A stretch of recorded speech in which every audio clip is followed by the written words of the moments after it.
How we wish we could have a time machine so that we can go back to the past and change things that we do not like. Di ba ang ganda sana kung meron tayong ganong sasakyan o makina para mabalikan mo ang kahapon at para mabago mo, mapalitan ang mga mali sa iyong buhay.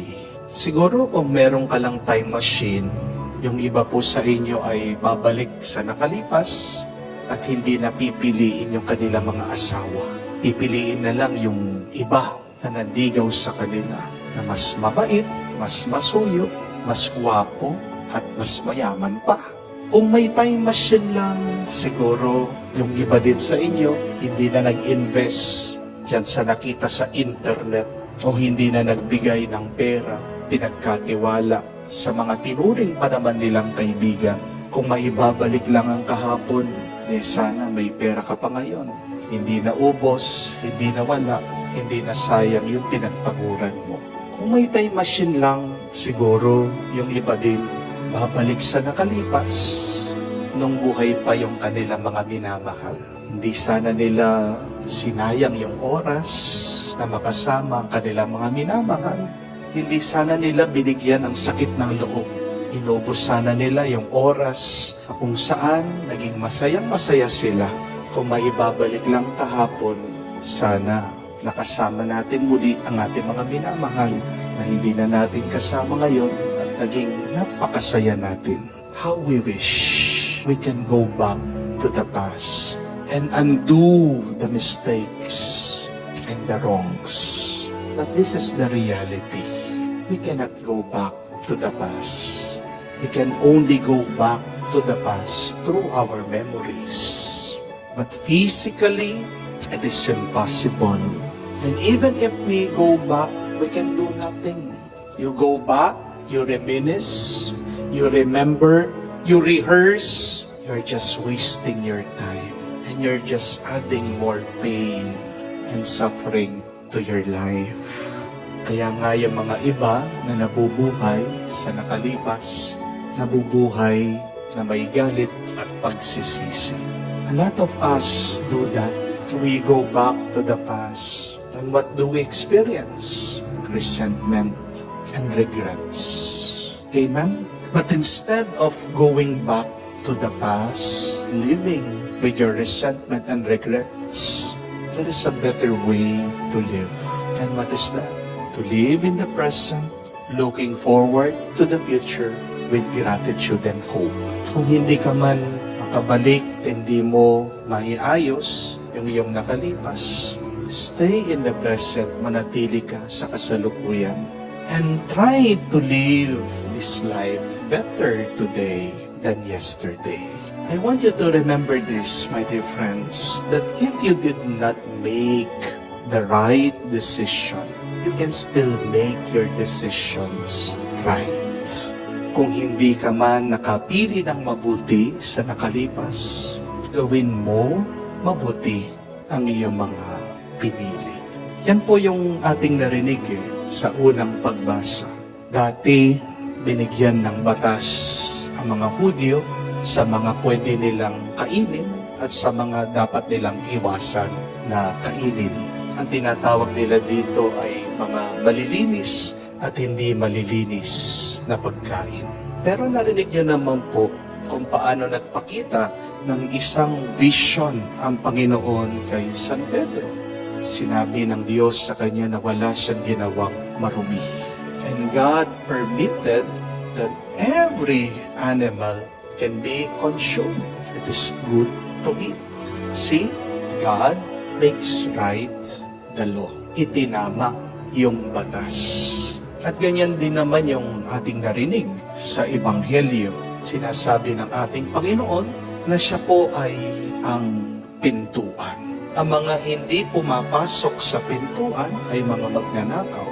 Pero pag pinili mo ang Diyos, ikaw ay magkakaroon ng buhay, buhay na umaapaw, buhay hanggang sa magpasawa ng hanggan.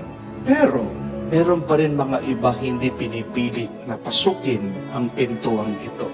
Pinipili nila yung mga iba mga tinatawag yang mga magnanakaw na kung saan ang kanilang layunin ay manira at kumuha lang. But again, the Lord is still giving us that option. It is not too late to choose the right door. Hindi pa naman po huli ang lahat para piliin natin ang ating Panginoon. Kung man nagkamali tayo sa pagpili sa buhay, pwede mo pa naman gawing mabuti at itama ito sa susunod. I think that is a good question that we can ask ourselves. What decisions can I make right now? Ano yung mga pwede kong itama sa aking mga pinili sa aking buhay? Kung man kamali ka sa iyong misis, sa iyong asawa, kung man napagtaksilan mo siya o nasaktan mo siya, wala ka na magagawa doon sa nakalipas. Pero ang magagawa mo ngayon, pwede ka magpakumbaba, pwede kang humingi ng tawad sa kanya, pwede kang bumawi. Pa naman huli ang lahat, nagkasakit ka, pwede ka pa naman pumili na kumain ng tama, ng mabuti, na magdisiplina sa iyong buhay. Nakabaon ka man sa utang ngayon, di pa naman tapos ang lahat. Habang humihinga ka pa, pwede ka pang magtrabaho. Maging matalino ka, matuto ka doon sa mga pagkakamali mo. Bakit ka ba nagkautang-utang? Mag-umpisa ka muli. If you didn't make the right choice, there is still time to make your choice right.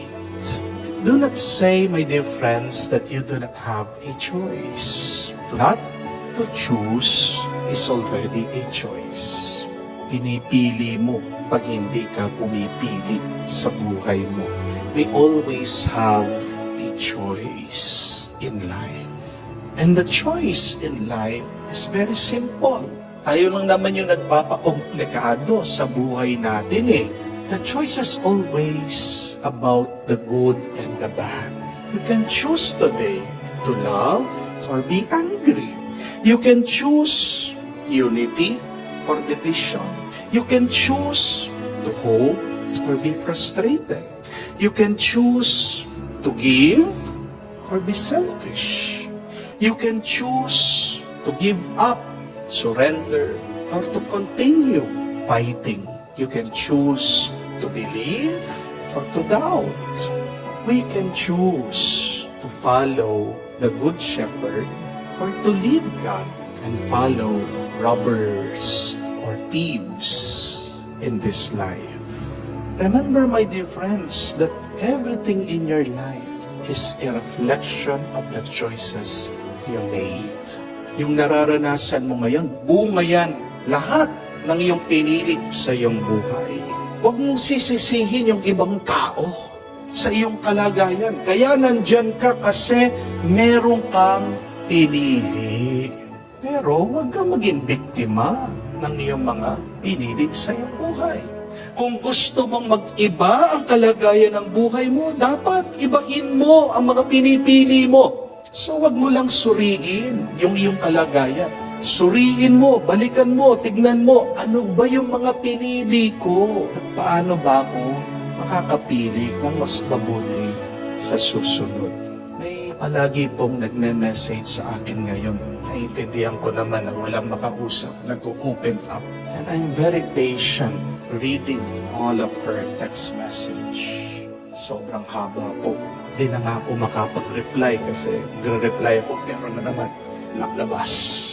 So, in my quiet moments, I am praying for this person. But as I scan through, I read through, dito po sa mga Armalite na text niya, nakikita ko palagi, merong sinisisi. Sinisisi mga kamag-anak, sinisisi yung ina, sinisisi yung asawa, bakit sila naghihirap, wala daw silang pera, walang pambili ng pagkain, etc. etc. And at the end of all of this text message, nandun pa rin naman yung Diyos eh. Sinasabi, Father, pinapaubaya ko na lang sa Diyos. Naniniwala ako sa Panginoon. But you know what? There is something missing. This person keeps on praying and praying. Pero ano po sa tingin niyo yung kulang? Wala siyang ginagawa. There is no action. At ano pong sabi ni Santiago? Doon po sa sulat niya, faith without actions is dead. Di po ba? So, pwede tayong magdasal ng magdasal, tiwala, paubaya natin sa Diyos. Pero kung wala naman tayong ginagawa, wala talagang mangyayari sa iyong buhay. Tingnan niyo ang Panginoon. He is teaching people. God showed Peter a vision. But after that, the apostles, the disciples, acted. May ginawa sila.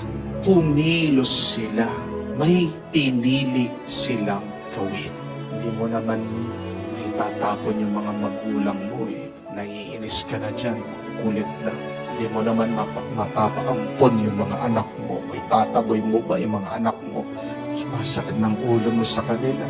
Ganun ba kadali pag-quit ng trabaho? My dear friends, if we cannot make another decision, then stay with your decision and then pray for enlightenment. How can you make your situation now for good, right? We ask the Holy Spirit to enlighten us to make our decisions